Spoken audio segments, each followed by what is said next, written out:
जय जय श्री राधे। कार्तिक मास का 10वां दिन है और 10वां अध्याय। राजा पृथु नारद जी से पूछने लगे कि महामुने, कार्तिक मास में आपने विष्णु की पूजा का महात्म कहा। अब यदि इस मास में और भी देवताओं का व्रत तथा पूजन हो तो वह भी कहिए। तब नारद जी कहने लगे, अश्विन शुक्ला पूर्णमासी को ब्रह्मा का व्रत होता है, कार्तिक कृष्ण चतुर्थी को गणेश जी का, और सप्तमी और तथा अष्टमी को होई देवी का, तथा अमावस्या को श्री लक्ष्मी जी का व्रत होता है। अब हम मनोवांछित फल देने वाले, अति पवित्र, पापों का नाश करने वाले तथा पुण्य को बढ़ाने वाले कार्तिक कृष्ण चतुर्थी का व्रत कहते हैं। यह व्रत स्त्री और पुरुष दोनों ही कर सकते हैं। प्रत्येक स्त्री, विवाहिता, विधवा, सावित्री, कुमार, ब्रोड, बाल, कन्या 8 वर्ष से अधिक के अवश्य करना चाहिए। जो स्त्रियां मोह से इस व्रत को नहीं करती हैं उनको वैधव्य दुख सहना पड़ता है। जो कुमारियां इस व्रत को करती है उसको अच्छे पति प्राप्त होता है। जो विवाहिता करती है उसका पति बड़ी आयु को प्राप्त होता है। चतुर्थी को प्रातःकाल स्नान कर अपना नित्य नियम करे, फिर चंदनादि से गणेश जी का पूजन और व्रत का संकल्प करे। सायकाल फिर गणेश जी का पूजन और चंद्रोदय होने पर चंद्रमा को अर्घ्य देवे। इसके पश्चात एक मुट्ठी अन्न गणेश जी को, शेषकुल वृद्धा को देवे। नववधु के लिए व्रत विधि कहते हैं। तीज को सिर स्नान करे, रात्रि को दातुन करके सुख में सो जाए। फिर चौथ के दिन सूर्योदय में नदी में जाकर विधि पूर्वक स्नान करे, सुंदर वस्त्र आभूषण आदि धारण करे और सायकाल को महोत्सव करे। तब राजा पृथु पूछने लगे कि भगवान, महोत्सव किस प्रकार करना चाहिए। नारद जी कहने लगे, स्वर्ण आदि के पात्र में 10 अष्टक रख घी से दीपक जलावे, सब पात्रों में कलश रखे, अपना पात्र हाथ में लेकर ये प्रार्थना करे, हे सौभाग्य, ये करवा हमारे हाथ से ले, करम वाली नेत्र की ज्योति देने वाली है, ये दीप ले। ऐसे 9 बार कहे।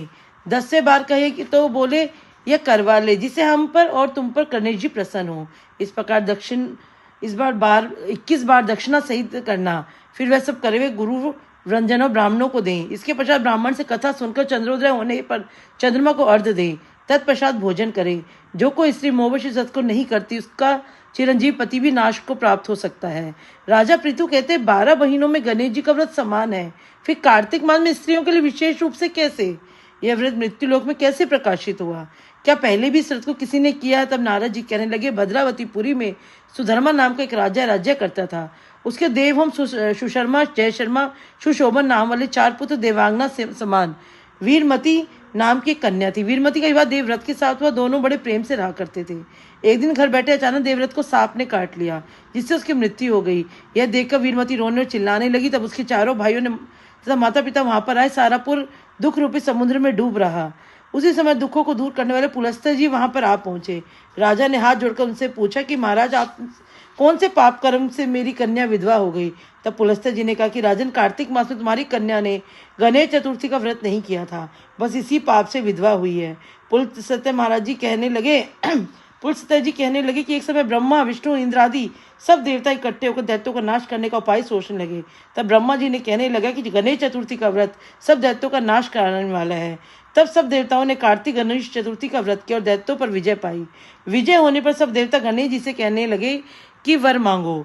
तब गणेश जी ने कहा कि कार्तिक कृष्ण चतुर्थी को जो स्त्री व्रत करे उसका पति चिरंजीवी हो, और जो नहीं करे तो विधवा।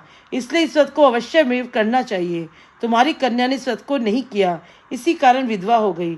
अब भी यदि व्रत करे तो उसका पति जीवित हो जाएगा। पुलस्त्य जी तो कहकर चले गए और वीरमती ने अपने मृतक पति के शरीर को तेल में रखवा दिया। कार्तिक मास आया, विधिवत व्रत किया और कथा सुनी। रात्रि को अर्घ्य देकर ब्राह्मणों को दान दिया और इस व्रत के प्रभाव से उसका मृतक पति फिर जी गया। इससे स्त्रियों को सौभाग्य और संतति के लिए इस व्रत को अवश्य करना चाहिए और कथा सुननी चाहिए। कथा को ना सुनने से व्रत का आधा फल रह जाता है और पढ़ने व सुनने वाले को अनेक गौदान का फल प्राप्त होता है। जय जय तुलसी माता, सबकी सुहाग की रक्षा करना।